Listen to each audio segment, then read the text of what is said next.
Hello. Welcome back to Mondays are for the Nerds, I'm your host, Tristan Stump, and I am your co-host, Jay Wright. and we are back for another Monday of your weekly news roundup. Another very busy Monday. Another very busy Monday. You thought last week was busy. Oh, I boy. mean, you'll see the runtime, but buckle up for a little bit of a longer episode. Another very long one. I didn't realize it was going to be that long till about Monday or Tuesday, and I'm like, oh no, I have two things going on simultaneously, which we will discuss later. Did you do anything special this week? Not really. Good week? I worked. I played a little bit of Multiverses, played a little bit of. That's about it. I would get home from work, I would play Multiverses, and then I would go to bed. Yeah. Well, I mean, I would do notes. Yeah. I don't really organize my notes until the night before, to be honest. But I do like write down my I saw this, I liked this tweet, so I can see when I'm doing it later. Go back to reference. But I didn't get to watch the game presentations till last night just because I didn't have time. Yeah. You know. Yeah. So there was an Xbox game showcase the day I was editing last week's video, and I was like, which we will discuss a little bit today. But yeah, this week. I didn't do much. I mean, I went out of town for a day. But then most of my free time was honestly just notes because, as we said, this was a very busy week for me, especially more than at least compared to what I have been in the past couple episodes. Mm-hmm. But yeah, we were bracing for one and not really bracing for the other because I didn't know it was happening until Monday. But I mean, we were talking about this at work, but no Titanic update. No. I have been watching a couple more Cheers. I haven't been able to touch the Titanic this week. Mm-hmm. I did start season 4 of Cheers last night. Season 4, that's Woody's first episode. Yeah. Woody Harrelson and Woody Boyd. Rip Coach. I did notice in the last couple episodes of season 3 he was gone, or they'd make him excuses for him to not be there. And I was like, oh, that made me sad a little bit because I knew what was coming. And then I saw Woody Harrelson show up, which I did have an issue with the lighting in season 4 episode 1 specifically. I'm like, this looks a little weird compared to the other ones. But then I saw the screenshot on Paramount Plus of the next episode, and it's fine. So I'm like, I don't know what was going on. They were probably trying something new and then realized it didn't work, but they already had that episode filmed, so they're like, let's keep it. Yeah. So I'm glad it's getting back to normal because that was going to be annoying. That's all I did, really. Well, except for what we did today. Yeah. But we'll get into that. I was going to play more. I haven't finished Last Door since we talked about it in our first episode. I haven't finished it. So I've been wanting because I don't like to play scary games at night, and that's the only time I'm able to be home. So I'm trying. Oh, the Last Door. I thought you were talking about Mario. No, not Thousand Year Door. The Last Door, the creepy pixel game I was talking about with all the crows. Yeah. No. You gotta have a safe space for that. Yeah. Any scary. And then I got another game that Jacob's gotten to play because, I let him download it and stuff. Yeah. But it's called Crow Country, and it's that sounds haunting. And so have you ever seen the PlayStation 1 Resident Evil games? So it's called survival horror, and so it's like this top down. You just move your character. It's called pre-rendered background. So in the PlayStation 1, to save a lot of time, they wouldn't model the whole scene. They would just get a picture painted or whatever of the background, put it in the game and have it rendered, and then just code in or put in invisible 3D items. That would be what your character could and could not run into. And so it's that kind of visuals. It looks like a PS1 game. Okay. And you're playing an investigator who's going to an abandoned amusement park and trying to find out about what the founder, why it's abandoned now and stuff. And I really want to check it out. And it's by some of my favorite indie developers. They made. You've heard me talk about Detective Grimoire, right? Oh, yeah. I feel like I played one of them with you. Yeah, we played it on my phone during a speech and debate trip, I think. Okay, that's not what I'm thinking of. Never mind. But it's like a... I don't want to compare it directly to Professor Layton, but it's very much they kind of inspire. But it's just a detective dealing with cryptids and stuff, and they're actually making another game in the series. Well, the first game and the third game are cryptids. The second one, I would say, is less of a cryptid, more of just a weird murder mystery. Yeah. Someone is murdered in a room by themselves, and it's they think the painting murdered her. Yeah. And so that's okay, we got to figure out what's actually going on. Yeah.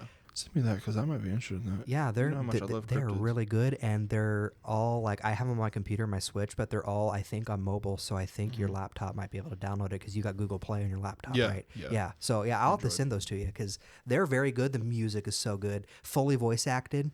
Mm-hmm. So yeah, and it's all the first game of the series is technically a Flash game on. I'll do it from way back when. Yeah, but I love. Yeah, so I really I feel bad because I can't remember the name of the developers right at the moment.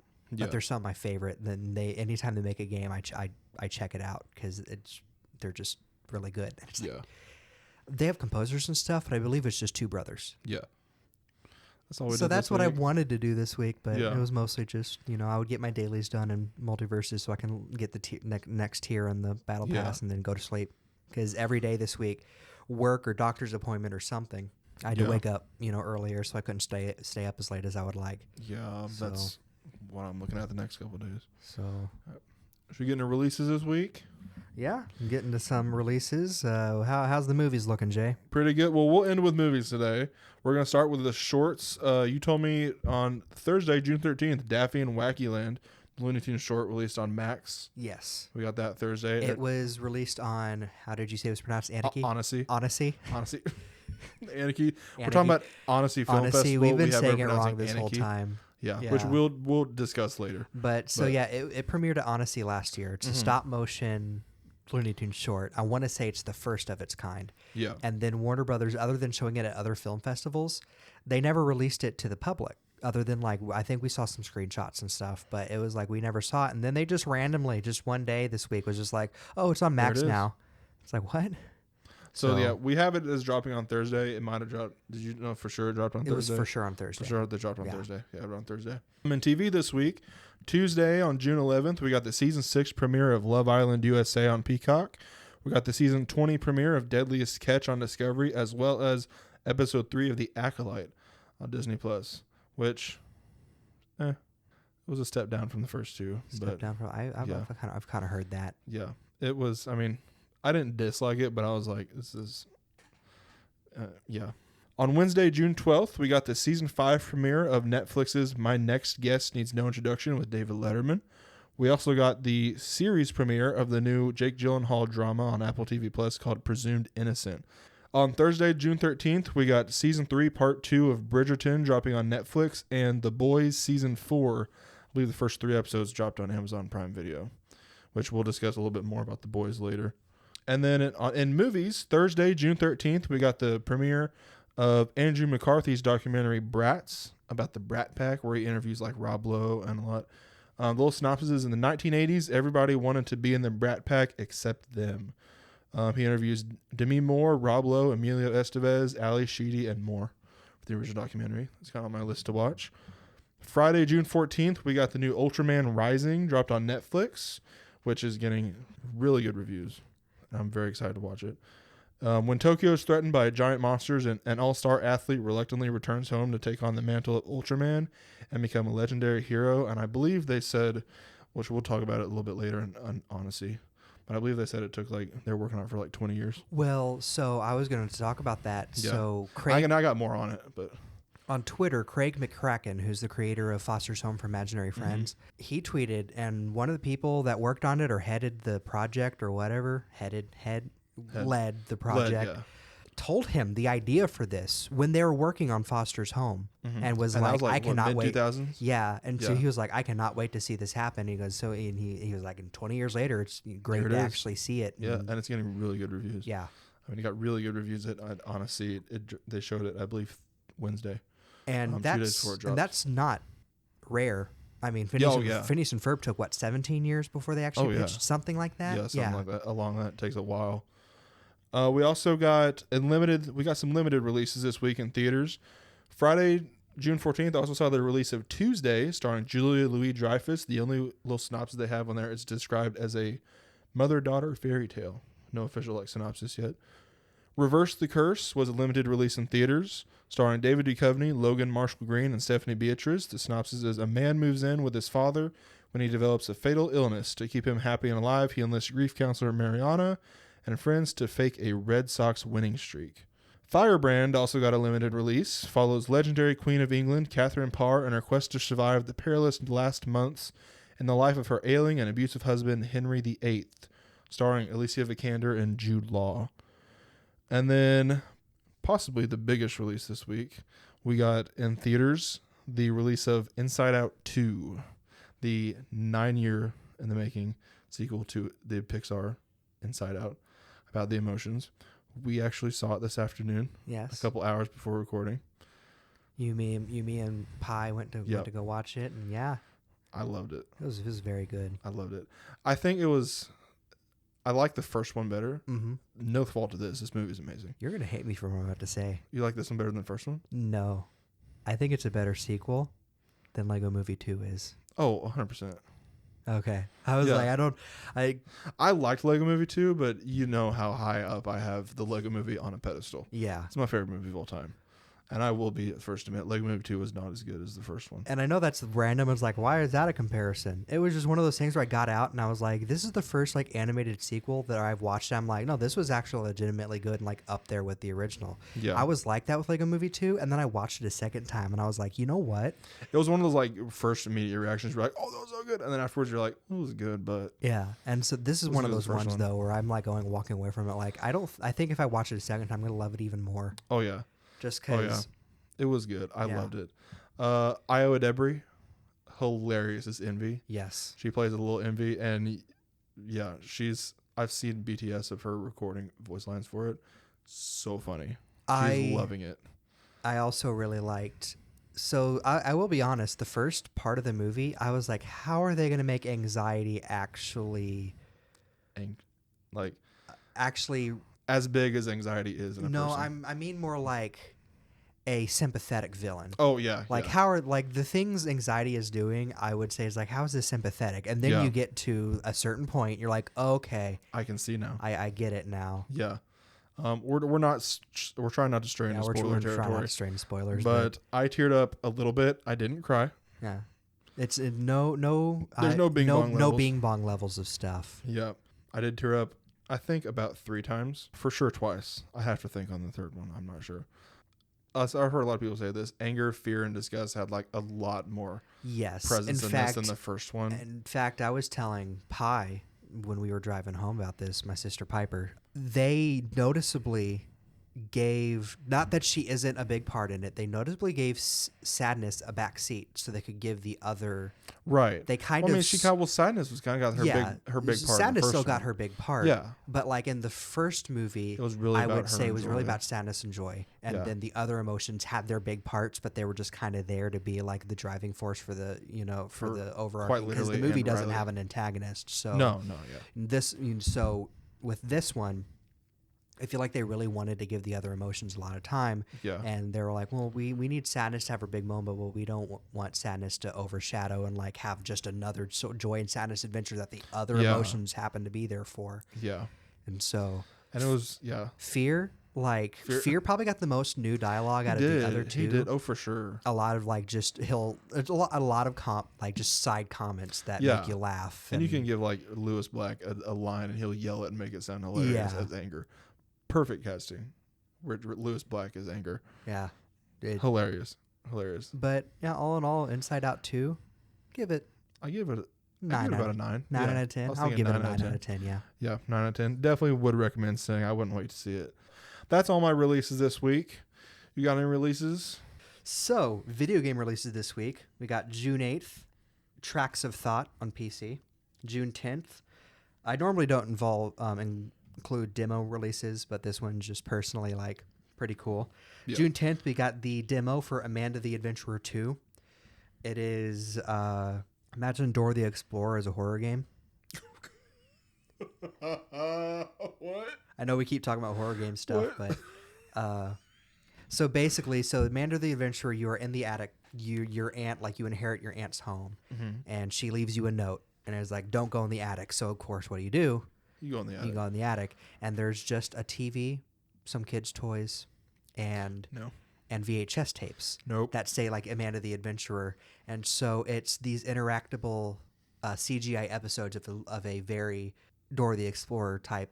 Oh, absolutely. And you have to type responses like when she like looks at the camera, it's like, do you know what time? Like you just, and so you can enter the responses and complete the episode, but there's also, you have to go back and replay episodes. And once you've solved a puzzle, give her a new response so you can get different reactions and stuff. And there's, you know, some creepy thing going on. Amanda is definitely sentient and horrifying. Anyway, pass from me. Actually, the tapes are the least scary part of it. There was only one specific scare in that game that actually legitimately made me be like, nope, I'm turning off the game. I'll play it later. And it involves, and the game's been out for a year or two now, so I'll just say it. It involves a talking doll, like with button eyes, and like it's like a Raggedy Ann looking. No, sir. Because at some point you get the indication, I have to cut this doll open. So you turn around because the doll's been there the whole time and it's gone. And you're like, oh no, where is it? No. It's like some demon stuff I do not. And then you do something where you turn around, you hear the doll go, turn around, I have something for you. Nope. And I was like, nope. Knife. So, but they gonna stab you. Yeah. It ends up it's not a jump scare or anything, but it's like, that was... Raise the hairs on your back. Anyway, so Amanda the Murderer 2, it's a sequel to that. I'm very excited for it because the first one ends on a cliffhanger. June 11th, we got Psychroma on PC. I think I mentioned this game last week. It's a story-driven side-scroller. We also got Rocket Knight Adventurers Resparked, a collection of the Rocket Knight games on PC, Switch, and PlayStation.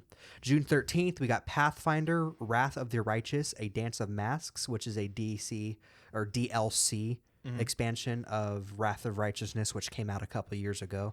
That released on all platforms. Willy's Wonderland, the game, came out on all platforms. It's $5, and it looks about as good as you think a game based on Willy's Wonderland, Nick Cage classic Willy's Wonderland. Yep. Which definitely wasn't a rejected Five Nights at Freddy's script that someone got the rights for. Kingdom Hearts series released all its games on Steam on June 13th as well. June 14th, we got Monster Hunter Stories 1 and 2, Wings of Ruin. 2 is Rings of Ruin, and then 1 is just Monster Hunter Stories. They are remasters for both Switch, PS4, and PC. So not both, all three. Words. Shin Megami Tensei 5 Vengeance, a definitive version of Shin Megami Tensei 5, released on all platforms. The Talos Principle 2 Road to Elysium DLC expansion, released on PC, Xbox, and PlayStation. And Fallen Aces, a comic book-inspired first-person shooter with a 1920s gangster setting. That released on PC. And that is my releases for this week. Our releases? We got a couple new posters. Not a lot of posters. As you can see, I got a bunch of trailers. But as posters far this week, we got a Coraline, a poster for the 3D remaster edition of Coraline, I believe releasing later on in the year. We got a new poster for Paddington in Peru, Paddington 3, which I don't know if it's really hard to top Paddington 2 because that was the longest 100% rated on Rotten Tomatoes for a while. I love whenever Paddington starts trending again because there's a Twitter account called iPhotoshop. It's I Photoshop Paddington into a movie every day until I forget, and they're on day 1,000 something. Like they've been doing this, that sounds awesome. It is so funny because sometimes it'll be like cute, and then sometimes it'll be like they've photoshopped his face into the sun in the background of some action movie, and it's just it's great. I love gimmick accounts like that. I love it. Yeah, I mean, when I first found the Twitter account, is today Ted Danson's birthday. Yes. And then I legitimately didn't know when his birthday was, and then I found it. That's the one thing I miss about Twitter is automated accounts. You can't you have to pay the subscription and all that. And so that got rid of things like Muscle Man Twitter account, which was automated, and it would just pick a keyword in a tweet and respond with, you know who else, blah, blah, blah, blah. Oh, man. It's too good. It's so good. Too good. I love my boy Ted D. We went over this. We got a new poster for The Boys Season 4 as it dropped. Got a new poster for the Grandma Revenge thriller Thelma, starring June Squibb. I saw the trailer to that. June Squibb. Yeah, not Squid, sorry. June Squibb. I saw the trailer for that once before they attached it onto Hitman at the Alamo Drafthouse. It looks so funny. That's her first starring role. Yeah. Yeah. Which I was surprised. And it comes out in July. Squibb. I would have figured, No. She's starring. Also, she was in Inside Out. She was in Inside Out. Yeah, she was nostalgia in Inside Out. It's not a spoiler because they released an official clip. It's in the trailer, but two of the best jokes in the movie are from her. Oh, yeah. Yeah. But It looks so funny. Have you seen the trailer for it? Yes. The end where they're walking away from the explosion and they don't say anything, and he goes, "What'd you say?" And she's like, "I don't know. I didn't say anything." You know what vibe I'm getting from it? Nobody. Which is getting a sequel, isn't it? It is, and I think I have Do it. You have as that either, in your notes, then I won't talk about it now. Yeah, but I mean, that might be a miscellaneous thing, Yeah. but I believe it has a release date. It started filming That's recently. what it is. Yeah, so which I'm very excited to see that. Yeah. I'm gonna have to make a trip up to see it. that's an I think would you say that's up there with Spider-Verse and what other movie we were talking about? We're the inside jokes. where we bonded was it? went bonded with the guys and went and watched I it. forget what it was. Well, Croods We 2 were is also up there because Yeah, you got Croods some. 2. In a minute. No, that's the first one. Oh yeah, that is the Croods first. 2 has the grandma on the Croods wig. 2, yeah, is the wig. Okay, Oh, man. okay. We'll move on. We also got a new poster for Dee Dee and a new poster for Kinds of Kindness, which comes out next Friday. I'm very excited to see that. We got a bunch of new trailers dropped this week. We got a new trailer for Severance Season 2 dropping in late 2024 on Apple TV Plus. The Bear Season 3 got a new trailer releasing on June 27th on Hulu. Arcane Season 2 got a new trailer releasing in November on Netflix, and that will also be the final season. All right, we got a new trailer for Sausage Party Foodtopia dropping July 11th on Amazon Prime Video. I saw that on Twitter and I was like, oh, great. And then it gets brought up for a second week in a row. And then we got a new trailer for The Wild Robot releasing in September 27th in theaters. I'm calling it now. That's going to be nominated for Best Animated Feature for sure. And go support it, everybody, because when it comes out, because it is the last in-house animated movie by DreamWorks. Yes, and it looks beautiful. I feel like they're going out on a bang. Yeah. It looks beautiful. We got a new trailer for Paddington in Peru releasing January 17th, 2025. New trailer for My Spy, The Eternal City releasing on July 18th on Amazon Prime Video. New trailer for Supercell releasing June 27th on Netflix. New trailer for Fight Night, The $1 Million Heist, a new series coming to Peacock on September 5th. We got a new trailer for The Instigators releasing on Apple TV Plus on August 9th. That looks kind of like the George Clooney and Brad Pitt one. Oh, the one we were talking about. Yeah, last week. Wolves. Wolves. Yeah. It's kind of like it's got like Matt Damon and Casey Affleck and Hong Chow in it. Then we got the trailer for Watchmen Chapter 1 releases late 2024. And I believe a new trailer for Smile 2. We got some new release dates. The live action Lilo and Stitch is just releasing later this year. They did confirm. We got a new release dates for Zack Snyder's director's cuts of the Rebel Moon films. They were both released on August 2nd on Netflix and have been retitled to Rebel Moon Chapter 1, The Chalice of Blood, and Rebel Moon Chapter 2, The Curse of Forgiveness. I've seen the first one. I haven't seen the second one. I didn't really care for the first one. Matter of fact, I just cataloged posters while I was watching the first one. We did get a new release date for The Instigators, as I said, August 9th. It's Doug Liman's next movie, like I said, starring Matt Damon, Casey Affleck, and Hong Chow. And we got a release date, December 17th, 2027, and all it said was it's an unknown sequel to a Warner Brothers family film. We got 3 new looks this week. We got the first clip released of Beverly Hills Cop Axel F. We got the first clip from The Day the Earth Blew Up, a Looney Tunes movie, which we will discuss later as part of Annecy. And then we got a new clip from, I believe, the next episode of Clipped, releasing on Hulu, I believe, on Tuesdays.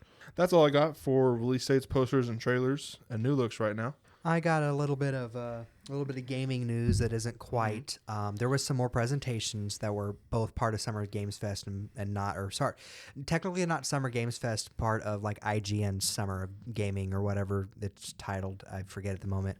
Anyway, We'll talk over those presentations in a bit, but I had some not gaming news not related to that. Visions of Mana, the next game in the Mana series, released a trailer confirming its release date of August 29th this year, coming to Xbox, PlayStation 5, and PC. I am so excited for it. The Mana series is just really good, and they did a remake of Trials of Mana, I think was the one. I got it on my Switch, and it's so good. It's Square Enix, so it's like, that's just their, We also got more Dragon Ball Sparking Zero information, Trey, you listening? There was it was a games mode trailer introducing a mode in which custom battles with user-made cutscenes can be made, so you can make your own dialogue and matchups for characters and release them online and share them and stuff. We also got a update from Nickelodeon All-Star Brawl 2, which is the Smash-like with Nickelodeon characters. It updated its social media with a statement that info on the next DLC character, which is Rocksteady from Teenage Mutant Ninja Turtles, and that he will be released soon with new stages, which is cool. So we'll see what that turns out to be. We also got some sad news. There's a game called Wizard with a Gun that came out. Anyway, so Wizard with a Gun, it's a game you play as a wizard with a gun. Yeah. Very good. Unfortunately, did not sell well.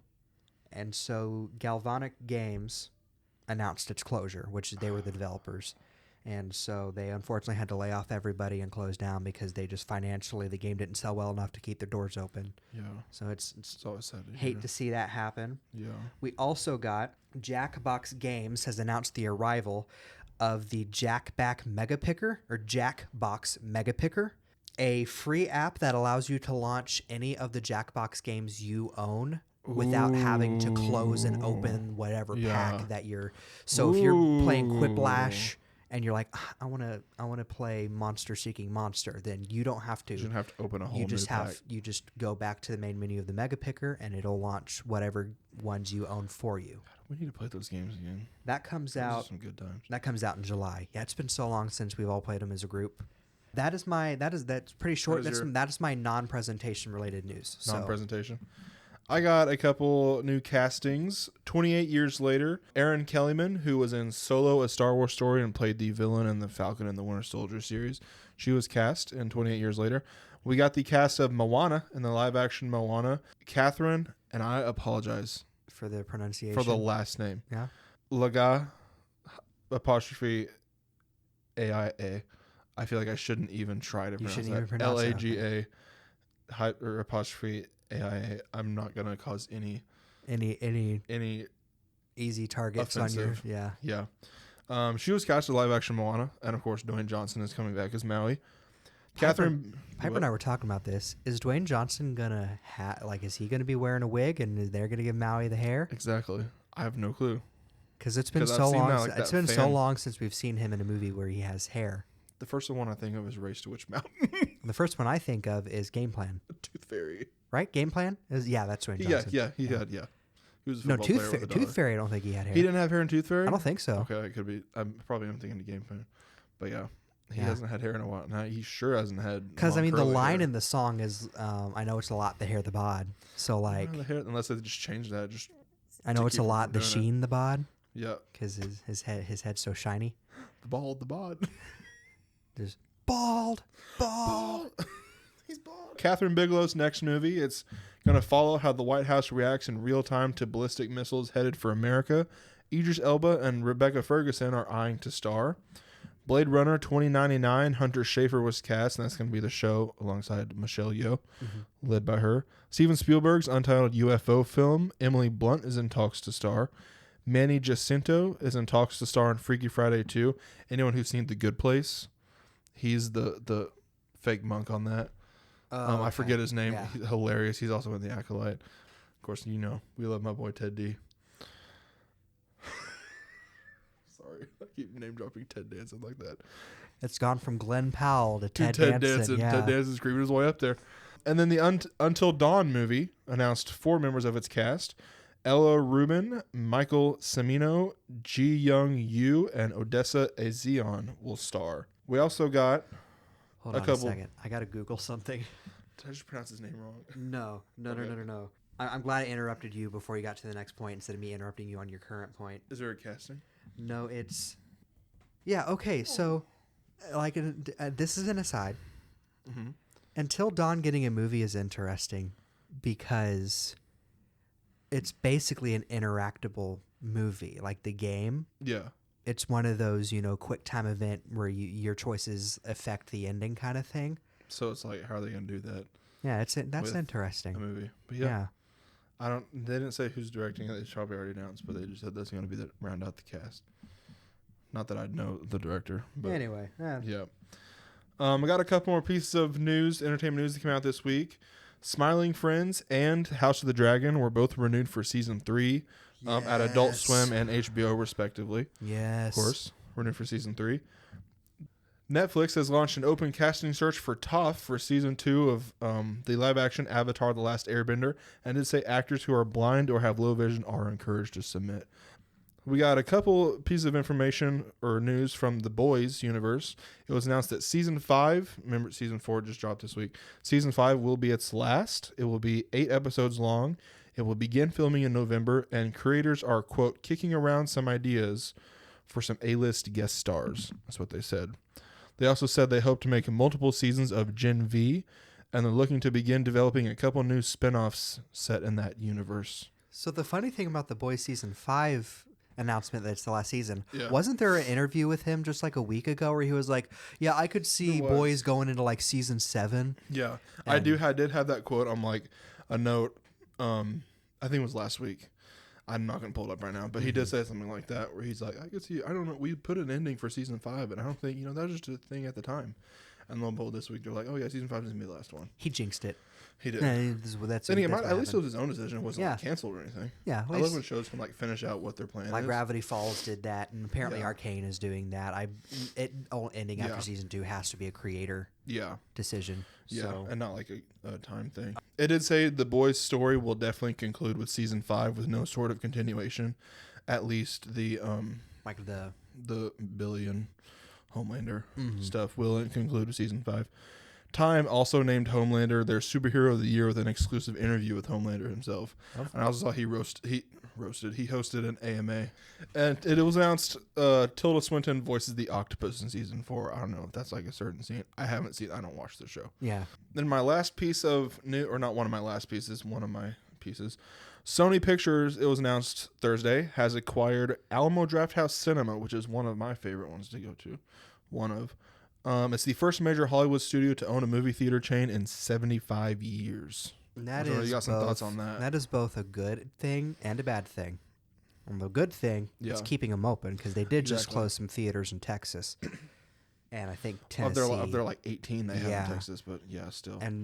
And theaters are struggling because, this whole streaming thing when COVID. So it's good that they're going to stay open, and it's probably going to be Sony, pushing going to the theater, especially now that they'll profit from people going to the theaters. Yeah. However, it also leads to, at one point, does Sony stop allowing other studios' movies to be in Alamo? Exactly. Or which I feel like has to be like a long way down because Sony doesn't drop that much at a time. It's not like they're dropping one every week. Which maybe that's not what happens. Yeah. But there is a little bit of a worry. Or does Sony go, no, we'll release them, but studios are like, do we really want Sony profiting? Owned by Sony. Yeah, do we want profiting off of our ticket sales, Yeah. So that there's good and bad. It's a mixed bag. Good and worried, maybe. Yeah, there's a reason it's been 75 years since a studio has owned a theater chain. Yeah. And so but Ultimate Plus. Yeah. They're not closing.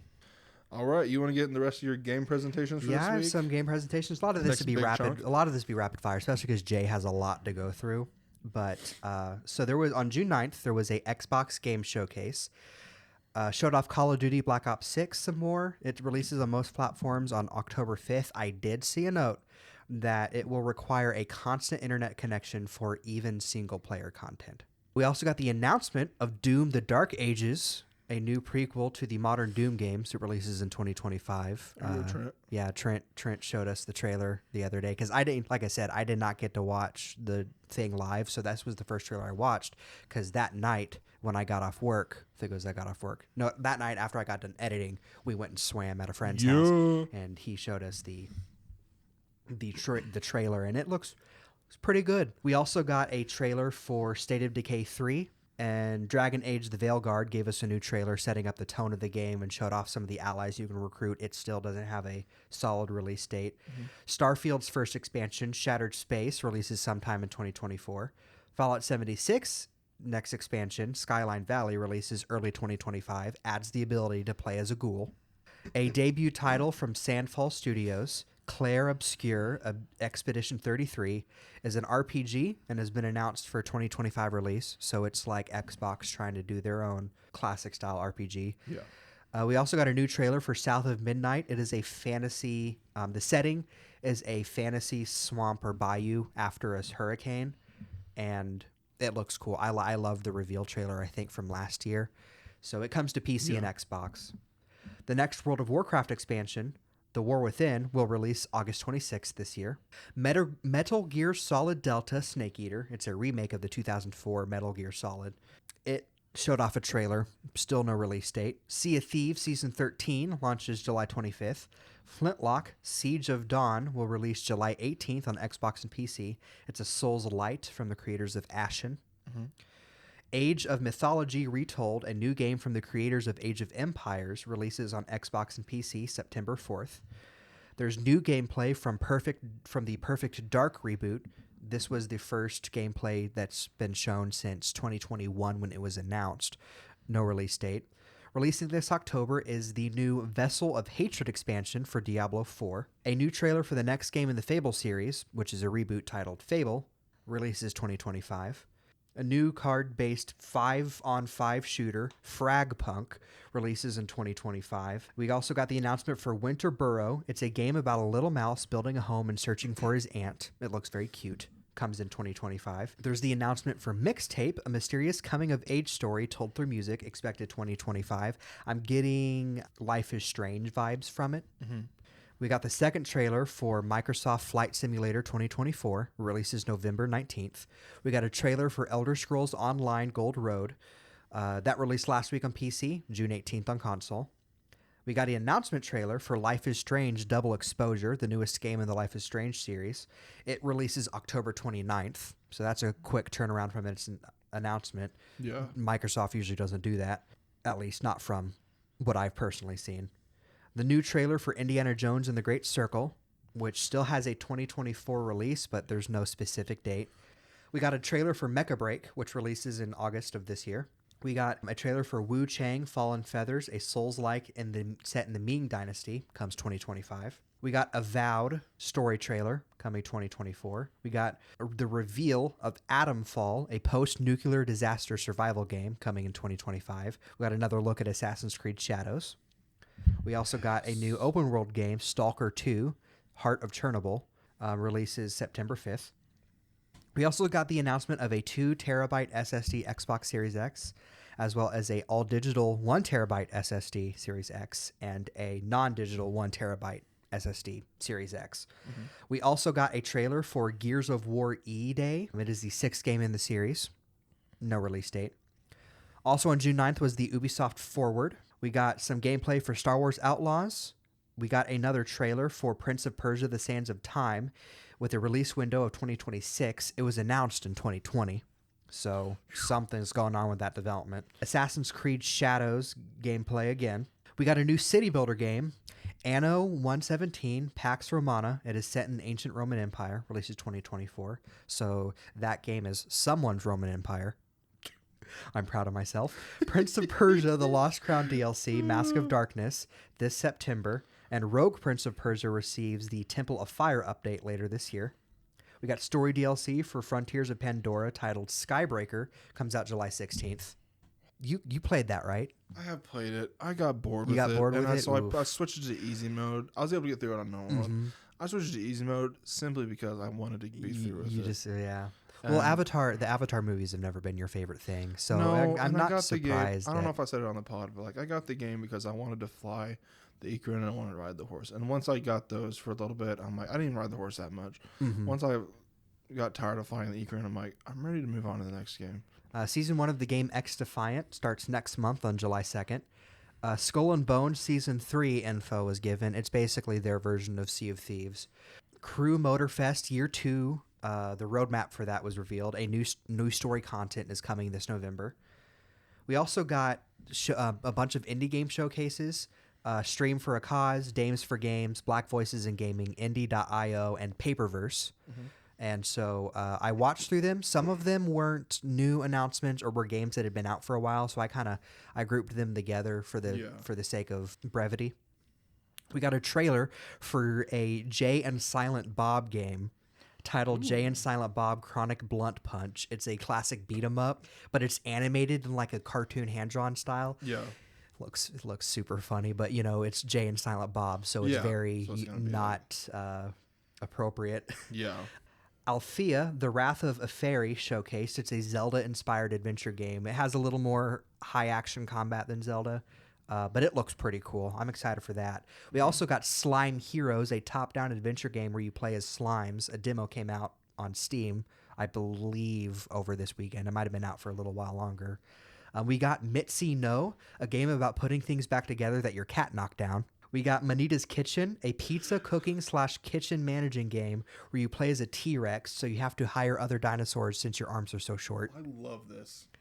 We got Space Boat, an investigative narrative game on an intergalactic cruise ship, and you get to customize your character. Yeah. That looked cute. We got Button City Soccer Days.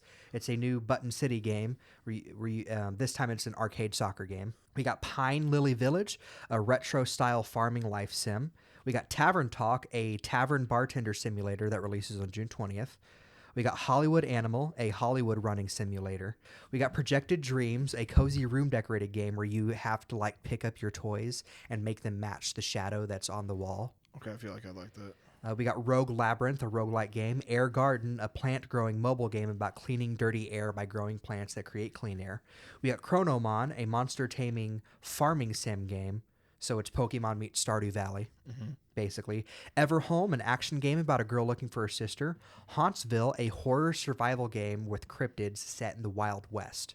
See, if you get my niche and you throw me a horror survival game, like the Jurassic Park one that they announced, last year, I'm gonna get that, even though it's horror survival. So you throw cryptids in it. Yeah, it's like long, like tree looking dude, like those kind of like Wild West. You know, I don't know if Dust Devils are in there, but you know, things like that. Yeah. We also got Cabernet, a 2D narrative RPG set in a Eastern European 19th century inspired world where you control a vampire, and the story has themes of alcoholism. Paris, Transylvania.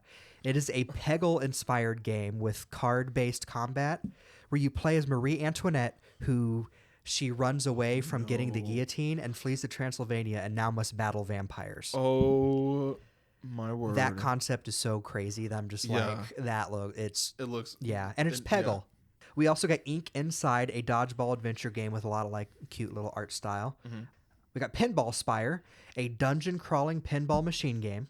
We got Soul Quest, a side-scrolling hack-and-slash game with fantasy elements. Sonatina, a Paper Mario-inspired game about a music prodigy going through her nightmares. We got Reindeer Story, a Christmas RPG that comes out November 1st. Taro the Sneaky Ninja, a cute side-scrolling platformer that is coming, in quote, soon. Which probably means we're waiting a couple more years. Yeah. We got World Ends Wednesday, an RPG about students searching for treasure. We got Hyper Beam Recon, an adventure about slime girls, coming spring of 2025. Cocoa, a cute adventure game about animals. We got Woodsy Whatnots. It is a Paper Mario inspired game, but specifically Paper Mario 64. Miro and the Flower of Youth, a very Paper Mario inspired game about a derpy cat going on an adventure. Its Kickstarter is coming soon. It looks, the cat, I mean, he gets partners, but the partners are really the ones that lead the adventure, it looks like, because it shows them like talking, and then he's just standing there, his eyes looking two directions, and he's like staring at a piece of cake. Is it bologna? It's basically... I don't know what that again, is. We need to keep this in. Bologna. I'll show you, again, I'll show you the trailer when we're done. Oh, dude. So fun because like he has an uncle in the game, like the trailer, he has an uncle who's like it's like everybody else, he's sentient, and he's like, oh, I guess my nephew's here too, and it just goes to the cat, and it just I made a face. We also got Java Saga, a Nintendo 64 inspired RPG about baristas. A demo is out now. We got Mecha Wing Adventure, a 2D, 3D flipping platform. So you flip between 3D and 2D. It's a platformer that's coming soon. We got Momo Inc., a cute RPG coming soon. We also got Wholesome Heart Down, a story-focused RPG, and Mnemonic, a watercolor-based RPG with a deep story. And what it is the graphics were all painted with watercolor. Ooh. And then put and scanned into it. It looks so cool. Yeah. We also got a Yacht Club's Games Presents on June 14th. It is celebrating the 10-year anniversary of Shovel Knight, which I think you've definitely heard me talking about Shovel Knight. I've played it a little You've bit. played a little bit of Shovel Knight? Back in Speech and Debate times, but yeah. So they announced Shovel Knight DX, a definitive edition of Shovel Knight to celebrate 10 years. It comes with new and old features. I don't know if it means it has the console-exclusive bosses now for every console, because I think it's Battletoads on Xbox and PC, and Kratos on PlayStation. Yeah. But it adds, you can play as 19 other characters in the main campaign, as well as other things like a rewind system, or if you fall in a pit, you can rewind and not let yourself lose the level. This version doesn't have a release date yet. It is also separate from the Treasure Trove collection. It is only the Shovel Knight game, not the other 3 games that are included in Treasure Trove. Yeah. It doesn't have a release date, but you can wishlist it on Steam. The final DLC expansion for Shovel Knight Dig, Wicked Wishes, adds new missions and minigames, launches this summer. It's also coming to Xbox and PlayStation, the game. It hadn't been on, so it's coming soon. Yeah. Shovel Knight Pocket Dungeon announced new DLC. Paradox Pack adds new playable characters, new stages, new items, new bosses, new challenges, and mod support. Mm-hmm. That is coming soon.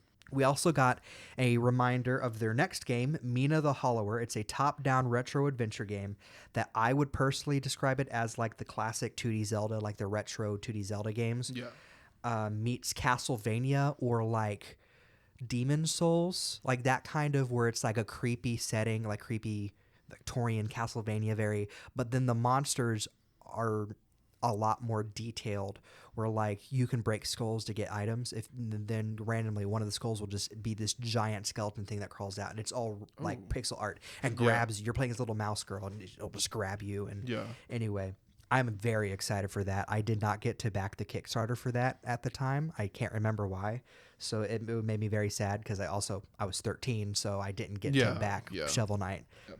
We got some new first looks this week. We got our first look at Wake Up Dead Man, a Knives Out mystery.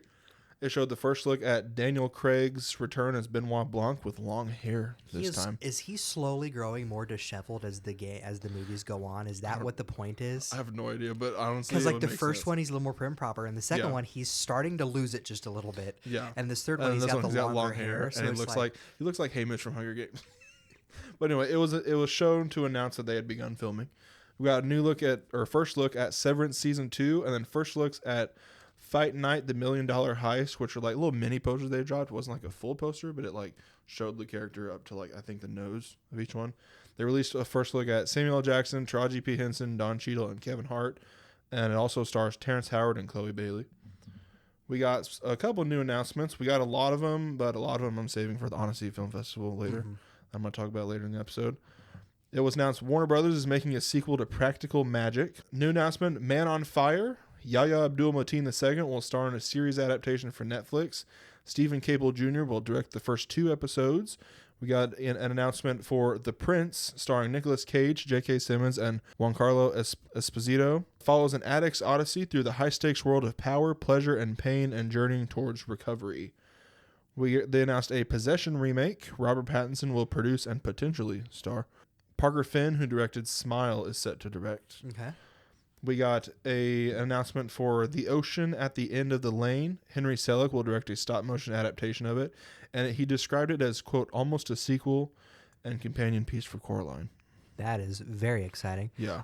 And then and it was announced, I believe, yesterday, they're going to remake An Officer and a Gentleman with Miles Teller set to star as the lead. More anime news than I normally have. Mm-hmm. Because I actually dipped into some other sources. Dipped into a little deeper research than I normally would because I had a little more time because I didn't have as much news as That's how I did with Annecy, because I usually just follow Discussing Film, and now I'm I want to get everything from Annecy. But announced at Annecy Film Festival was the new series Go-Go Mystery Machine, Scooby-Doo's first anime. It's about Shaggy and Scooby traveling on a food adventure. That's how the official description describes it, to Japan, where they unwittingly release hundreds of monsters upon the country, and now must embark on an adventure to track them down and capture them with their new friends, the magical girl Atsuko and the tinkerer Toshiro, as well as Scooby's uncle Daisuke-do. I'm very excited. It looks like Scooby-Doo meets Pokemon because in the picture, Shaggy has a backpack and he has these very Pokeball-looking things. Yeah. So I imagine they'll deal with the monster and then they'll throw the ball at it and, catch. Yeah. Delicious in Dungeon has been renewed for a second season, which I don't know if I just saw the picture of it. you just saw the picture. I It is they release the episodes weekly, which studios are slowly realizing, releasing episodes weekly gets people talking about it every week. But every week a new episode came out and it would trend, and it's very good, very, very good. And the English voiceover artists for it are great. I mean, it's Damien Haas. And I can't remember his name except for his username that he was known by when Vine was still a thing. ProZD. I have no idea. You know him if I showed him to you. He's in it. Emily Rudd's in it. Anyway. From the live action One Piece. From the live action One Piece. So good. Mm-hmm. Very exciting that it's getting a second season. We also got a first trailer for The Imaginary, an animated film from Spirited Away animator Yoshiyuki Momose. It comes to Netflix on July 5th. At Annecy, we also got the first look at the anime film, The Lord of the Rings, The War of Rohirrim. Rohirrim? It could easily be announced Rohirrim. I have no idea. It releases in theaters December 13th. Looks the stills because there's no clips. I don't think you can see. No, yeah, it looks very good. Mm-hmm. I'm excited for it. I more Lord of the Rings is just good. So 3 episodes. The first 3 episodes of Suicide Squad Isekai will release on Hulu and Max on June 27th, and then I think it's weekly release after that. Probably, yeah. And then a Guilty Gear anime adaptation titled Guilty Gear Strive Dual Rulers has been announced, and it's coming from the Sakura Wars studio, Sanzijin Studios. As far as comics go, for Marvel, we have the Ultimate Sinister 6 is going to be introduced into the new Ultimate Universe in Ultimate Spider-Man number 9. Yeah. The lineup is interesting. Mm-hmm. So it's Kingpin, Mysterio, Kraven, Mr. Negative, Mole Man, from Fantastic Four? Yes. And the original incarnation of Black Cat, like the dude. Yeah. I can't remember his name at the moment. Dad? I think it's Felicity's dad. Yeah. But anyway, so that is the Sinister Six lineup for this universe. Dang. Which is very, very, very interesting. Like, this is an interesting choice. Kingpin is like one because I would say maybe, but only 2 or 3. Only half of them I would say are actual like Spider-Man villains. Mysterio, Kraven, and Mr. Negative. The original Black Cat maybe, but when I think of Black Cat, I think of Felicia Hardy. Felicia Hardy. Anyway. Yeah. So that's cool. We also got the announcement of Marvel and Disney What If Donald Duck became Thor, releasing in September. A Donald Duck becomes Wolverine issue releases in July. Mm-hmm. And this is an aside. This is a note I made because I just thought it was funny and I didn't know about this either. Apparently later this month, Uncle Scrooge and the Infinity Dime is a comic that's releasing. My word. From DC, we got a new miniseries under their more mature Black Label print, Plastic Man No More, a 4-issue series that follows the end of Plastic Man's life as his powers and body begin to break down.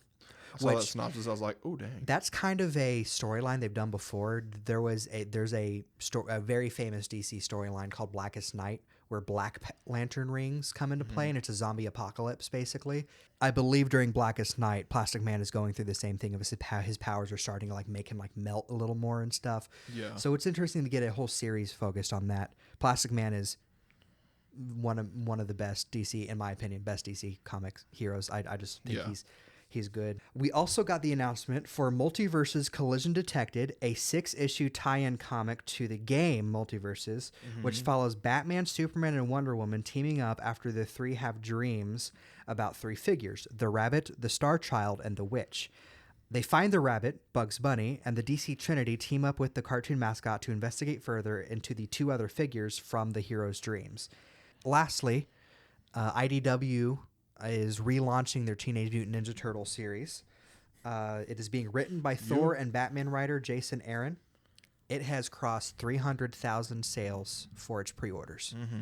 So that's pretty exciting to see. The IDW Teenage Mutant Ninja Turtle comics are very good.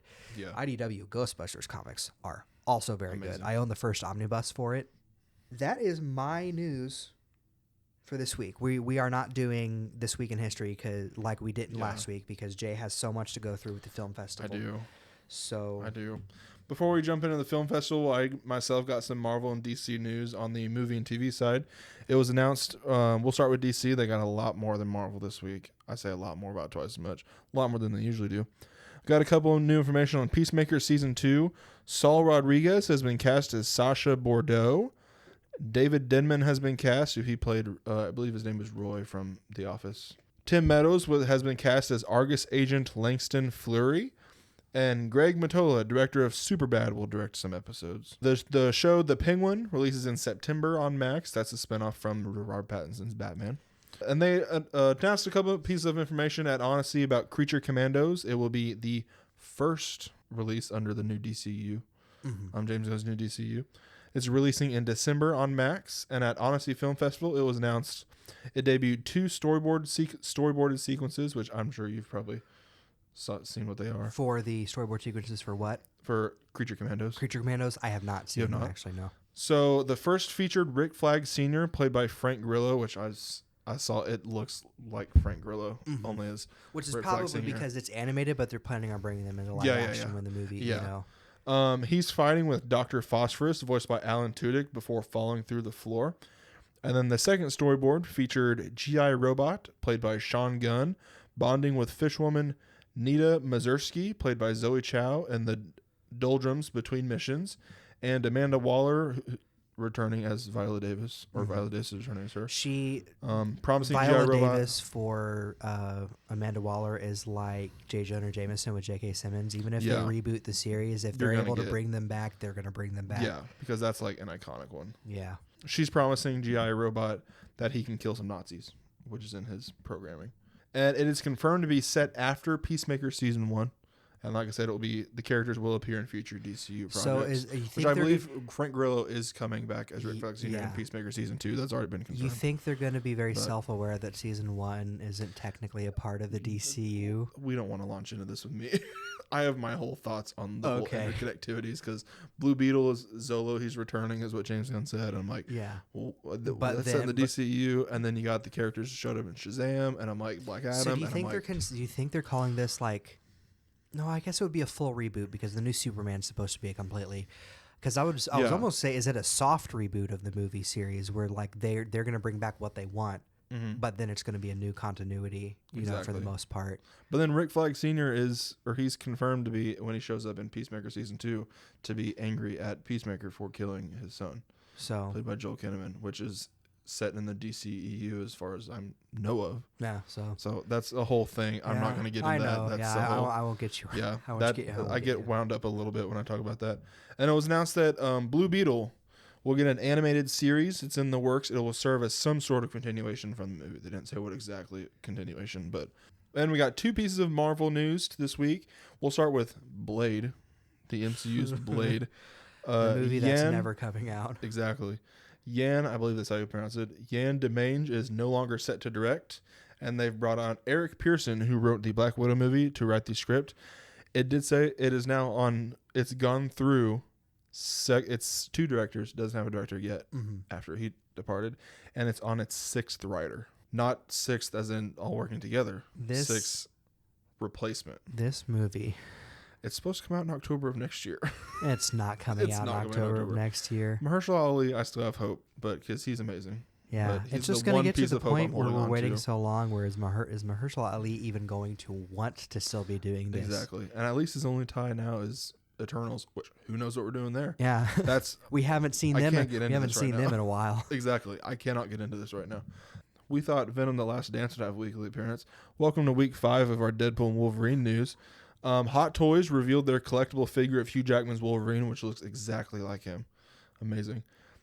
And then we got a bunch of new posters released, I believe, Monday. We got the Real D 3D poster, Fandango poster, 40X, Screen X, Dolby poster. We got a poster inspired by the live-action Beauty and the Beast, which I don't know if you saw that, but like he's dancing with Hugh Jackman's Wolverine.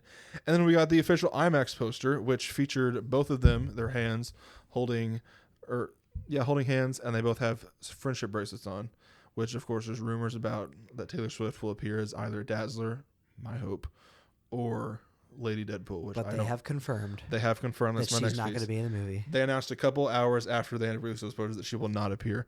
But then again, they said Andrew Garfield wouldn't appear. True. And they didn't say what source it came from that revealed that she wouldn't appear.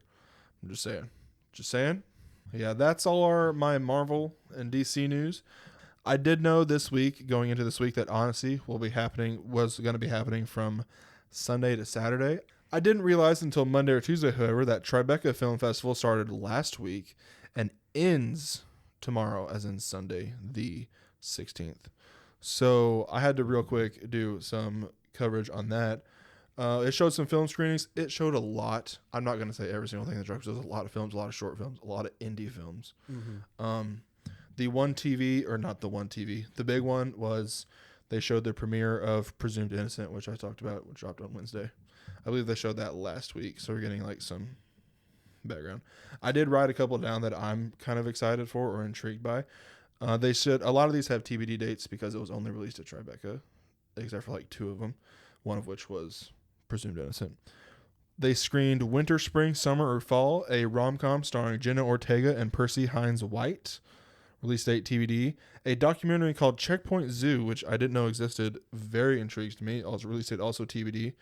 The synopsis is, in the early stages of the Russian-Ukrainian war, almost 5,000 animals were trapped behind enemy lines in a wildlife park. The film relates the story of their dramatic rescue, which anyone who knows me knows I love animals, so I will be checking that out at some point. We got the screening of Mars, the R-rated animated comedy from the creators of The Whitest Kids You Know. Got that. Bratz, the documentary that I talked about earlier, released Thursday, got a screening. The movie A Mistake, an Elizabeth Banks drama thriller. A surgeon makes a fateful decision during a surgery by allowing her young colleague to take charge. When a mistake occurs, the surgeon finds herself in a difficult situation. That got a screening. Release date also to be determined. McVeigh, release date TBD, a drama about Timothy McVeigh and the 1995 Oklahoma City bombing. A screening of Lake George. A pair of misfit oddballs played by Shea Wiggum and Carrie Coon strike a deal too big to pass up and maybe too good to be true as they set out on a road trip and redemption story in this dark comedy neo-noir. Sacramento, synopsis reads, when free-spirited Ricky, played by Michael Angarano, suddenly reappears in father-to-be Glenn's, played by Michael Cera's, life. The two former best friends embark on a spontaneous road trip from L.A. to Sacramento in Angarano's original take on the buddy comedy. The film Daddy-O, which releases in June 28th on theaters, starring Dakota Johnson and Sean Penn. It's called in New York City, JFK Airport. A young woman, played by Dakota Johnson, jumps into the backseat of a yellow taxi towards Manhattan. The cabbie, Sean Penn, strikes up a conversation resulting in an epic and remarkable journey. They also celebrated the anniversary of North by Northwest by showing it in 70 millimeters, and they showed the 1984 Footloose and featured a conversation with Kevin Bacon afterwards. And now on to the big one of the week, Annecy Film Festival. I'll start with the screening events throughout the week. The thing about Annecy was I was like, oh, it's a film festival, so we'll get some screenings for things I'm excited about. And then maybe some announcements. Every day we got on Twitter, I would see something. I'm like, holy crap. Yeah. So I had a time writing all this down. I keep this pages and notes. I had a total of 4 pages dedicated to just Annecy notes. I believe I told you when this started. So we'll start with the screening events, and we got to some more like company presentations afterwards. On Monday, June 10th, we got director Josh Cooley presented a work in progress screening of the animated movie Transformers 1.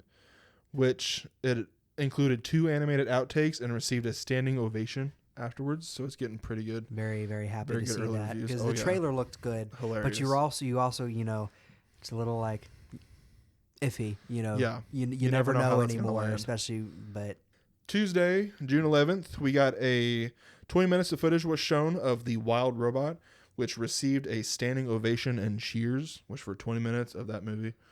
I'm so excited for that movie. Yeah, that makes me very good. We've already talked about it today, but very exciting. Yeah, that's the same day they released the trailer. They showed a screening of Olaf Frida. They had some information on The Lord of the Rings, The War of the Rohirrim, which we discussed earlier. Some information was shown on Asterix and Obelisk, The Big Fight, which an animated feature film based on the long-running French comic. They debuted a first look and a new clip. And also Tuesday, they screened, I don't know if it was the full thing. Was it the full thing? of The Day the Earth Blew Up. I believe it was the full movie. The full thing. Yeah, it was the full thing. I don't know why I said that. They showed a full screening of The Day the Earth Blew Up, a Looney Tunes movie, which features Porky Pig and Daffy Duck teaming up in an effort to prevent a powerful alien from taking control of the planet, with the situation getting complicated as Porky takes an interest in Petunia Pig. The screening featured enthusiastic laughter from the crowd, especially when showing the upbringing of Porky and Daffy, as well as them finding jobs, which I've heard some people say it is the most hilarious, the funniest thing Warner Brothers Animation has put out. The clip they released since it's hilarious. It's hilarious. Yeah. And that was we saw that as an animatic like a year ago. Yeah. So, but the clip, the whole actual clip is like hilarious. I'm very excited. We'll have to go see that. Okay, so everyone's like, man, why are all movies CGI? And man, I miss Looney Tunes and all these different things. Mm-hmm. Go see this movie. Make this movie do well. We want to show Warner Brothers that we are interested in Looney Tunes, and we want to show that we are interested in 2D animated movies. Exactly. Because one of the reasons 2D animated movies hasn't been around, A, studio executives think CGI is cheaper, and B, the few major 2D animated movies that come out haven't done all that well. Underperformed. They underperformed. There was the last one was Bob's Burgers. Yeah, last one was Bob's Burgers. Way underperformed. We had Teen Titans Go to the movies, which did about as well as you would expect. Like, I think it did well, but not like super well. And then like Princess and the Frog was, even though it's a Disney classic, didn't do that well. Yeah. And then Winnie the Pooh did even worse. And so it's like that made them go, well, maybe they're not interested in 2D. Maybe we just go on CGI. And now here we are. So go watch it. It's Looney Tunes. It looks hilarious. Maybe we'll get more Looney Tunes projects out of this. Maybe Bye Bye Bunny will get uncanceled or out of... it hasn't been officially canceled. Yeah. Maybe it'll get out of development hell and we'll actually see it. Yeah. You know, why they'll reverse their Coyote versus Acme. We're not getting into this. I don't want to get into it too much. Honestly, I think we're too late. I think they're just waiting for us to forget, and then they'll say it's not out anymore, or we've deleted it or whatever. Everyone circle that picture of Coyote sitting at the court table with Will Forte. Yeah. Anyway, so go see The Day the Earth Blew Up. It's hilarious. That clip from what we've seen. Yeah. From what we've heard. Everyone loves it. Mm-hmm. It's raving reviews, and Warner Brothers can't cancel this one because they gave distribution rights to a lot of smaller people in other countries and stuff. So exactly, it's coming regardless. So go see it if you're able, because we want to show that we want this and that Looney Tunes can do well. Because I think Space Jam might be a part of why. God. Anyway. Yeah. I don't want to run too long by ranting, but go see it, please. Yeah, I am begging you. It looks hilarious. Wednesday, June 12th, Netflix Animation had a lot of stuff come out. They, as we said, Arcane Season 2. They announced Season 2 will be its last, but they are currently working on new animated League of Legends shows, already in the works. So they're currently working on those.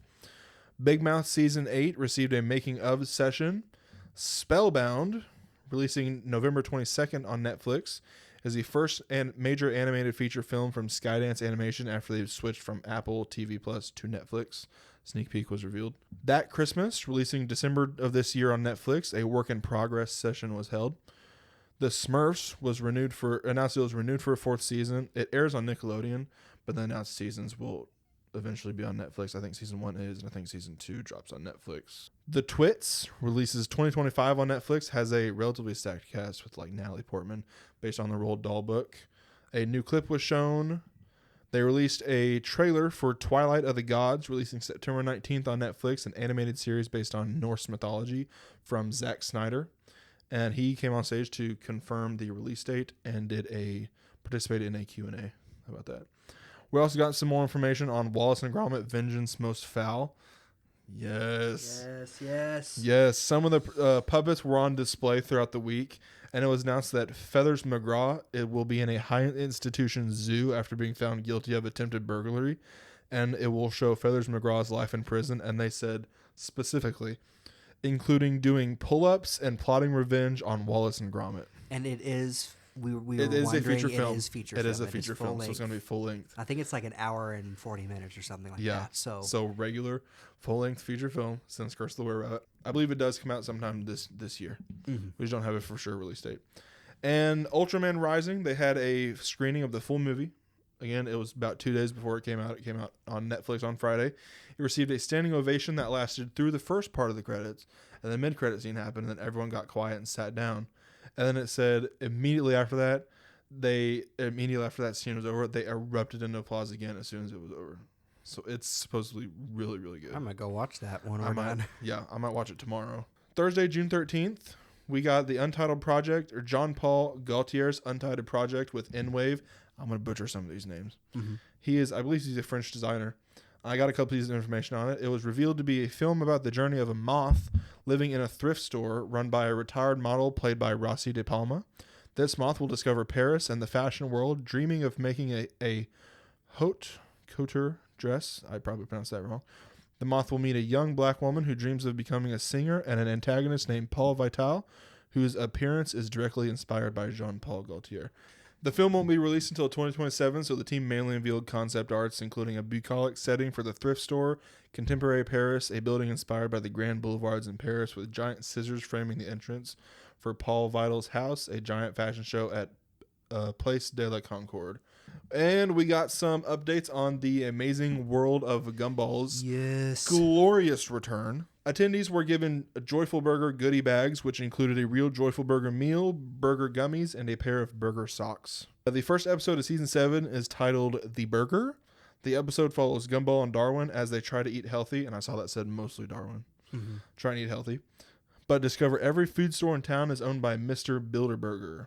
A new song was featured, and it said Nicole, Richard, and Annecy were not in the episode. Yeah, they said the Season 6 ending was, quote, kinda, but kinda not addressed. Mm-hmm. So, and then Ben Bocklett, which I believe is the creator. Yeah. He's sat down with a Q&A afterwards and revealed the movie is not canceled, but may drastically change in plot concept, which you told me they used a lot of that for the... Mm-hmm. The plot was going to be about answering the Season 6 cliffhanger. So the fact that it's sort of acknowledged doesn't mean that it won't get it. Maybe it builds up over the season or something. I don't know. But but he did say a movie is not canceled. Yeah, not so the movie is still happening. It's still happening, but it's probably still another long ways off. So yeah, and he said they will probably release an art book, and the thing if the movie happens, yeah. And he said that they asked what he was most proud of about this whole new thing, and he said he's most proud of the Season 7 finale. Okay. So, intriguing about that. We got a new look at Silex and the City, and Despicable Me 4 premiered at the festival. Friday, June 14th, we got the new information on Creature Commandos, which I addressed earlier. We got some new information on Moana 2. It's set 3 years after the first film, and the opening song was shown, which is written by Abigail Barlow and Emily Bears. We got some new looks at Moana's crew, including Hehe, Pua, and someone described as an amazing storyteller named Moni, who is obsessed with Maui. And then, of course, they debuted Inside Out, or they showed some lot more stuff. I think they have like 3 or 4 screenings of Inside Out 2, starting Friday. And then now on to the company presentations. The first one up was Disney television announcements. Actually, I believe the first one was Paramount, but the first one I saw was Disney. Mm-hmm. Disney television announcements. Prep and Landing, the Snowball Protocol, was greenlit. We got some new announcements for new short series for Marvel's Moon Girl and Devil Dinosaur called Moon Girl's Lab, and Super Kitties, Super Adventures. That's SU-PURR. I hope this means that Moon Girl and Devil Dinosaur get renewed for a 3rd season if they're greenlighting shorts. But you never know. Yeah, you never know. Big City Greens was renewed for Season 5. Yes, the movie was very good.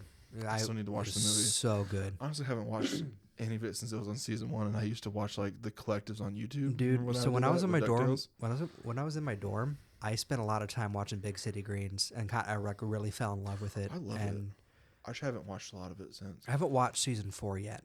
I've watched 1 through 3. And then I've watched the movie, but I haven't watched much of Season 4 because it was taking a while to get put on Disney Plus, and I don't have cable, so you can't watch it like right off the bat. Yeah. I'm very excited for that. We got a premiere date and first look at Star Wars Young Jedi Adventures. Premieres August 14th on Disney Plus and Disney Junior. I believe that's Season 2. Yeah, I think so. Season 1's already out. Yeah. First looks for Disney Junior's Ariel, Kindergarten the Musical, Stu Go, and The Doomies. First looks for those. And some new information on the Phineas and Ferb revival. Highly anticipated. Yep. It and Big City Greens are the first Disney animated shows to surpass 4 seasons and have a 5th season. Good.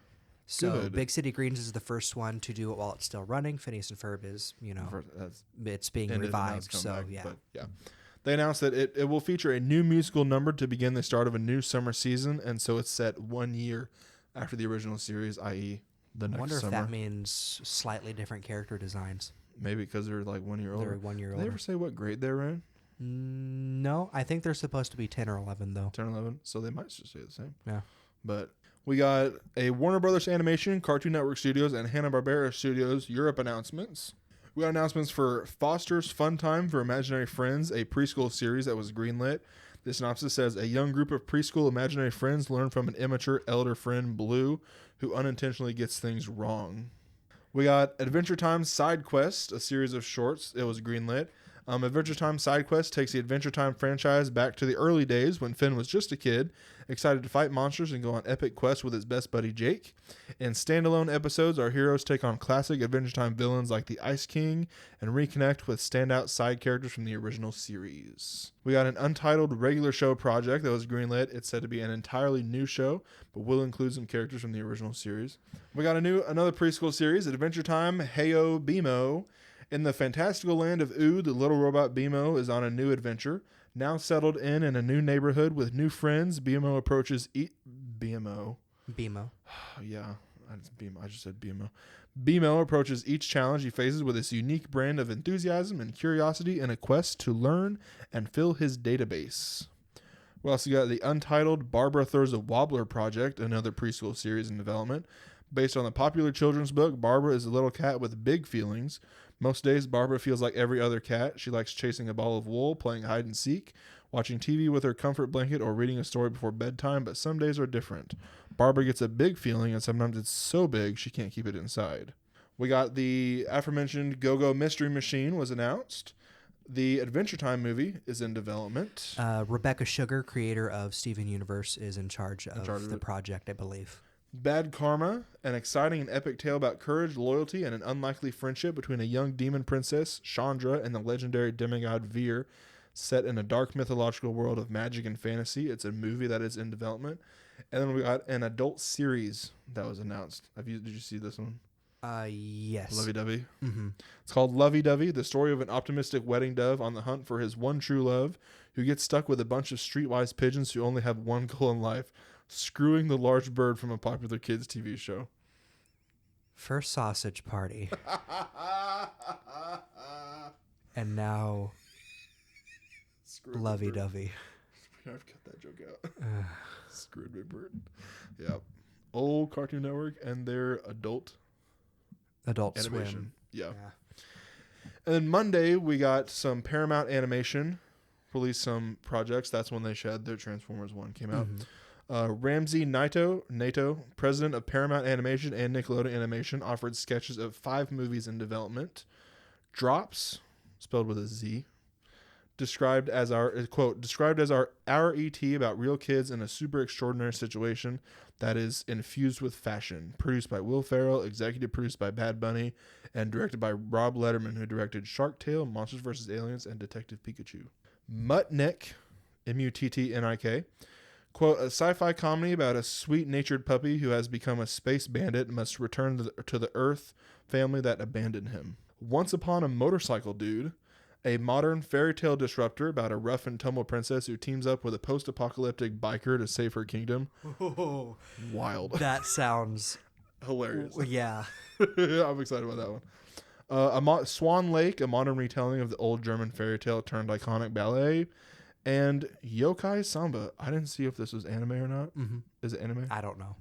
It's an original concept from former Disney animation artist Leo Matsuda. The project was initially picked up by DreamWorks Animation and announced in 2018 and described as, quote, inspired by a folktale coming-of-age story the director heard in his youth, which has Brazilian and Japanese influences, end quote. NATO calls the Paramount iteration, quote, The Last Starfighter and a destination movie to Brazil. So, pretty interesting on that. And we got the winners of, I didn't list all the winners because there were like 7 different categories it was in. But winners of the Annecy Film Festival. For the feature films, the Crystal for a feature film went to Memoir of a Snail. The Jury Award went to Flo. The Paul Grimalt Award went to Tato Chan. The GAN Foundation Award for distribution went to Flo. Flo also received the Audience Award. Sultana's Dream achieved the Contrechamp Grand Prix, and the Contrechamp Jury Award went to Living Large. When it came to short films, the Crystal for a short film went to Percebes. The Jury Award went to The Car That Came Back from the Sea. The Alexiev Parker Award went to Beautiful Men. The Jean-Luc Exuberis Award for a first film, I apologize to everyone who's that for, went to S. The Off Limits Award went to Glass House, and the Audience Award went to Hurricane. And for TV films, the Crystal for a TV production went to The Drifting Guitar, which also received the Audience Award. The Jury Award for a TV series went to My Life in Versailles, and the Jury Award for a TV special went to Lola et le Piano à Brits. And there's also awards for commission films, graduation films, VR works, and special prizes. And that is all my film festival news. That's all your film festival news? Is that all our news for this week? My news, yes. We do have our celebrity guests. Quite a bit of celebrity guests. Quite a bit. We got Dr. Michael Mosley. He was 57. He was a British TV host, found dead on a Greek island after going missing. YouTuber Ben Potter, a.k.a. Comic Storian, died. He was 40. He died in what his wife described as, quote, an unfortunate accident. It was very sudden. Yes. I saw. Jerry West, he was 86, the NBA legend and inspiration for the NBA silhouette. We got Enchanting. She was a rapper. She was 26. Tony LoBianco, 87. He was the actor from The French Connection and The Honeymoon Killers. We got Tony Mordente, the actor from the original West Side Story, and the husband of the late Cheetah Rivera. He was 88. Nick Mavar, he was 59. He was the deckhand on Deadliest Catch, and he died of a boatyard medical emergency. Ron Simmons, he was 63. He was in Marvel's Defenders, and he's a Tony Award-winning producer of Ain't Too Proud and the 2012 revival of A Streetcar Named Desire. As well as Seven, he played Norman Reedus' canine compatriot dog on The Walking Dead. So my sources were Movie Insider, Deadline, Entertainment Weekly, Hollywood Reporter, Annecy Film Festival Program, Tribeca Official Schedule, IMDb, Variety, Time, The Futon Critic, The Wrap, Animation Magazine, What's on Netflix, 3DVF, at Midu Mir on the Reddit page r/Gumball. Which we already got a lot of the Gumball information on. CBR, Discussing Film, and then James Gunn's Twitter, Cartoon Brew, and Playbill. I'd like to thank my sources this week: IGN, Discussing Film, Polygon, Variety, comicbook.com, Animation Magazine, and all the official sites and socials of the studios mentioned today, as well as like the game presentations. I got the information directly from those, with the exception of the Xbox showcase. I think I got those from my previous sources. Now, on to our tier list this week. As a reminder, we are doing Zelda games. Jay is ranking them based on vibes, screenshot, again, synopsis, and gameplay. Yeah. So we'll get right into it. First off this week, we have Ocarina of Time. Oh no. Which you know well enough, so I won't quite say anything. Let me get the screenshot pulled up. So this one is a young Link, or whatever you name him, is finally, after years of being an outcast because he is never given a fairy, is given a fairy named Navi, who takes him to the Great Deku Tree, who tells him that he must venture out of the woods to become a hero of the land and meet the princess, and a time-traveling adventure in which they battle the warlord Ganondorf ensues. The first 3D game in the series came out on Nintendo 64. This is screenshot 1. Okay. And then that's screenshot 2. And it's the first 3D game. You have you get your items that you put to the buttons, and you solve puzzles. You go to dungeons, and then at some point there is a back and forth between going forward and back in time. As adult and young Link. Sheik is a character in this, which you remember from Smash, I'm sure. Yeah. And this is just a lot of the things that the modern Zelda games do now got from Ocarina of Time. Yeah. So that is Ocarina of Time. Where do you want to rank it? See, so I know this is ranked pretty high. So my gut said A, just because I'm very scared. All right. However, I do love time travel. Okay. So that bumped it up a little bit. We're gonna put it at S. S tier. Alrighty. Yeah. Is that your tone just terrified me? I know you can't tell me, but I'm so scared right now. Can't tell you until we are done. All right. So after that, we have Ocarina of Time 3D, like Majora's Mask 3D. It got a 3DS remake. So this is just a comparison screenshot to the last screenshot. Mm-hmm. Same game in 3D. We're gonna put that at S too. At S. Alrighty. Yeah. We if now anything, have. I wish I could move that one down to A. No, I'll leave it both. You'll leave it. I'm not gonna.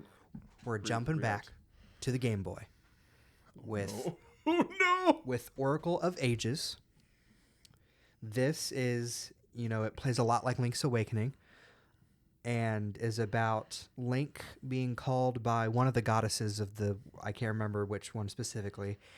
And it is a top-down Zelda game, and it's kind of like Ocarina of Time, where the point of the game is to swap between time periods, and you actually, like, things like naming a baby, and then you jump to the future, and that baby has that name and says, "Hi, I'm so-and-so," and different things. So it's just a classic Zelda adventure, and this is a screenshot of it. And what is it called? It's called Oracle of Ages. And it's just a classic Zelda 2D adventure. It was like Minish Cap on the Game Boy Advance. This was developed by Capcom instead of Nintendo, but published by Nintendo, obviously, license and all that. Yeah. I'm going to say B. B tier? Alrighty. Yeah. Was it A? I don't like that title. So we have Oracle of Seasons. This was a companion game to it. Where they actually have interconnectivity. If you have passwords from one game, you can enter it and it'll do some things to the other game. This one is like Oracle of Ages, where you go between time, except it's now seasons. You have the ability to change seasons, and that affects the world. Like, oh, it's icy now. Like, here, I'll show you the screenshot. So you can't really get to where you could before. You can, different things. So it's... I'm going to say A. A? Alrighty. Your tone scares me. I try to be as non-responsive as possible. It was your tone. Also, you kind of furrowed your brow. I'm like, he's surprised I put it at A. Oh, that scares me so much. Next, we have Phantom Hourglass. This was on the DS. It was one of 2 Zelda games on the DS. I like the title. And so it is a direct sequel to a game we haven't talked about yet called Wind Waker. And so when this timeline is equivalent of Zelda, is kidnapped by a famous ghost ship, Link must go on an adventure into a dungeon to retrieve the Phantom Hourglass to save, I can't remember the whole plot. You end up meeting a pirate or a bandit named Linebeck who lets you borrow his ship to go from island to island. The main mechanic is going to dungeons, finding more sand to fill the Phantom Hourglass, and going back to the main dungeon. And you just go back and forth, floor by floor. You go through it's like sweeping it. Yeah. You sweep one floor, you go back and get more sand, you sweep another floor, and it's just back and forth. The controls are all touchscreen based. You drag and Link walks, you swing your sword by swiping. So here's some screenshots. And what is this on? This is on DS. So that's why there's the 2 screens here. Okay, I see. And then there's you're out on the boat, and you draw your path of the boat. So if you see rocks, you have to draw the line between the rocks. And so this one, I also on a bit of a journey. Like I believe one last week, I can't remember which one. I went to A first for the title. Okay. Awesome title. And then you said it was kind of like a ship, and I thought of pirates, so I went to S. Okay. And then you said, what was it you said? Well, I explained like how you go back and forth between the main dungeon and other dungeons. And that I felt like knocked down to an A, and then you said it's touchscreen, so I'm like, but I think I'll put it back down to B. You'll put it in B? Alrighty. B. No bad ones yet. I say bad. I shouldn't have said that.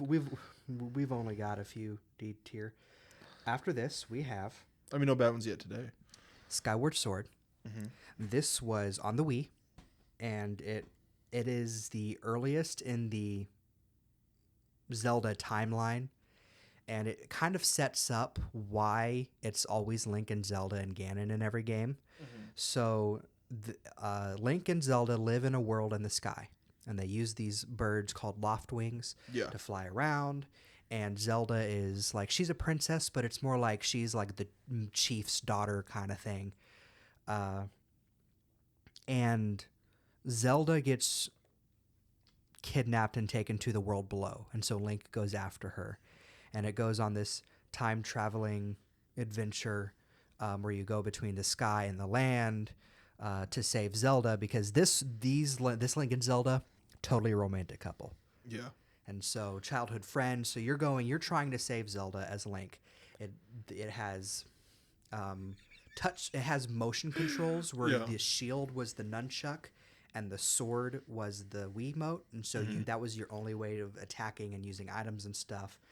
The villain is not Ganondorf. It is a being called Demise, who is just the embodiment of evil.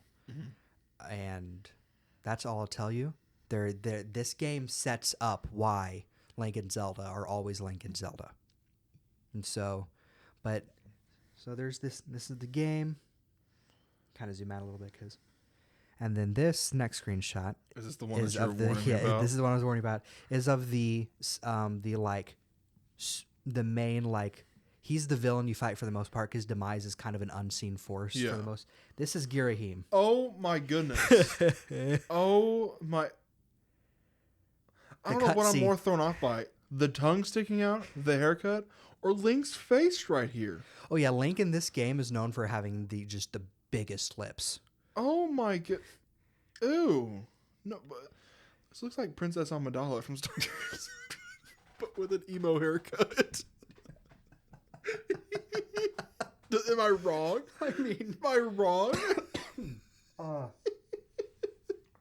But yeah, Skyward Sword. It basically sets up like lore for why. Yeah, and you just made me completely forget what I. Is this also went on a journey? I completely forget what I had it at. Any traction this had with me immediately destroyed by that dude with this tongue sticking out, like. And the story is, I would say, like a lot of the Zelda games are like the story, like there's character focus, but this one has a lot of character focus. Where like there is a guy named Groose. He's very Gaston like character who also wants, like, he's less malicious and more like, don't worry, Link, step aside, I've got this kind of. And so his name is Groose, and he's one of the best parts of the game. And so he actually, like, he goes through a whole character arc. So you get to see him go through a character arc and kind of realize, oh, I'm not the hero in this, and like step aside. Yeah. Anyway, so it's a very character focused where Zelda gets her development and Link gets development, and you know, anyway. And like I said, like Ocarina of Time travel is involved. So you do meet two versions of some characters, and I put that at C. Any kind of traction it had was ruined by the love child of Princess Amidala and the vampires from the Lego Movie 2. Okay. Honest, I'd rather have the shark moon. You right, heard the shark moon than that. I was listening to this episode and I realized how many times I said, "That's a shark. That's a freaking shark." I was like, I said it 3 times. But yeah, so next we have Spirit Tracks, which is the sequel to Phantom Hourglass. It was on DS. Okay. Plus. This one is set in a different time. It's like set like 50 or 100 or however many years after the end of Phantom Hourglass.